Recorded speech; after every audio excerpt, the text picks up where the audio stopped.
bonjour. Je vais bientôt vous donner la parole. Luc François, vous ouvrez ce webinaire. Très heureux de vous accueillir dans ce deuxième webinaire où on va parler d'un mode particulier avec cette jonction avec la gare, c'est le vélo. Les objectifs de ces webinaires, c'est de partager en quelques chiffres clés finalement, quelques principes et des pratiques stimulantes, et le vélo en fait partie bien entendu. 4 enjeux principaux. Tout d'abord, l'accessibilité de la gare sur la voirie à 2 échelles, c'est les pôles d'échange et les rabattements diffusion en vélo.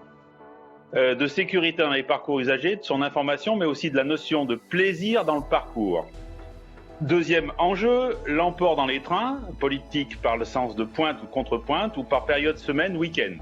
Avant-dernier point, le stationnement dans toutes ses formes, ses possibilités, son intégration tarifaire, qui doit être au cœur du webinaire. C'est le problème crucial de la tarification. Et enfin, dernier enjeu identifié, il s'agit du service dans les gares, et ça c'est un problème très vaste.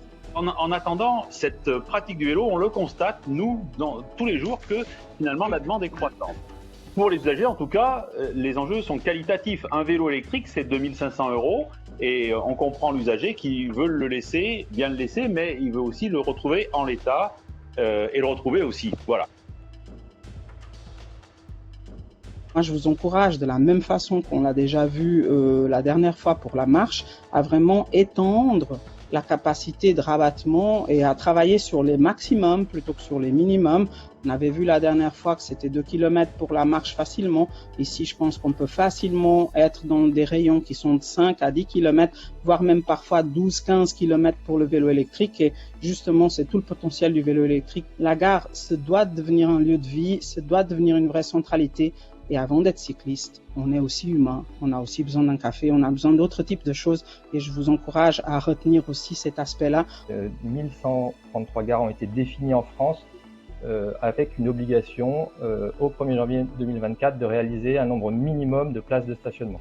C'est du stationnement sécurisé, donc ça veut dire soit fermé, soit vidéosurveillé et à moins de 70 mètres d'une entrée. Allez, je vous en donne 2 qui me viennent. Plus 30% de comptage vélo en France entre 2021 et 2019. Donc 30%, c'est vraiment énorme. Fin 2021, il y avait 80 000 enfants qui ont été formés au savoir rouler à vélo depuis 2019 aussi. Le stationnement, vous avez dit que vous aviez ce but de 4% de fréquentation. Moi, je trouve ça bien. Pour moi, c'est un bon minimum. Mais il me paraît clair que, notamment dans la région lyonnaise, si vous visez déjà des parts modales vélo qui seraient plutôt de 10 ou de 15%, eh ben, planifiez pour cela. C'est-à-dire aménager directement déjà plus de stationnement qui l'on serait nécessaire parce que c'est aussi un effet signal. Donc, je trouverais important que la France lance immédiatement des programmes spécifiquement dédiés aux périphéries et au rural en particulier. Simplement pour des raisons que tout le monde connaît, les gilets jaunes, la desserte extrêmement importante des périphéries me semble encore plus essentielle que la desserte des métropoles qui finalement peuvent s'en sortir par elles-mêmes. Le retour d'expérience que nous proposent les 2 agences d'urbanisme de Lyon et Saint-Étienne. On va du côté donc de la ville de Clisson avec Marie Bouget et Benjamin Larousse. Au vu du fait qu'on ait un pôle de responsabilité, un pôle de proximité important dans le vignoble, on a besoin d'être ces territoires un peu locomotives où on doit montrer l'exemple pour essayer d'être au maximum et pouvoir accueillir les vélos, les piétons. Et donc, on a une certaine responsabilité en tant que ville-pôle d'avoir les infrastructures en tout cas nécessaires. Nous avons la chance d'avoir énormément un tissu associatif très riche à Clisson et en vignoble, et notamment autour du vélo. Donc on travaille avec vraiment tous ces partenaires pour essayer de créer une vraie culture vélo sur le territoire.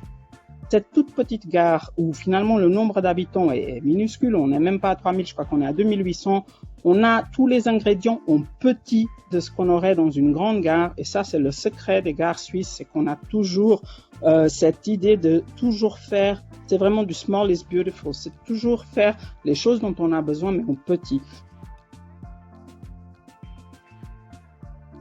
Peut-être je peux souligner aussi quelque chose d'important. Il y a le député Gouffier-Chat va remettre un rapport sur la question de la filière économique du vélo.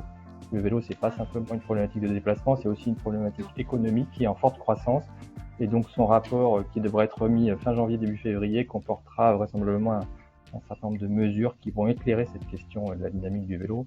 Ce sont des contributions pour tout le monde, je pense.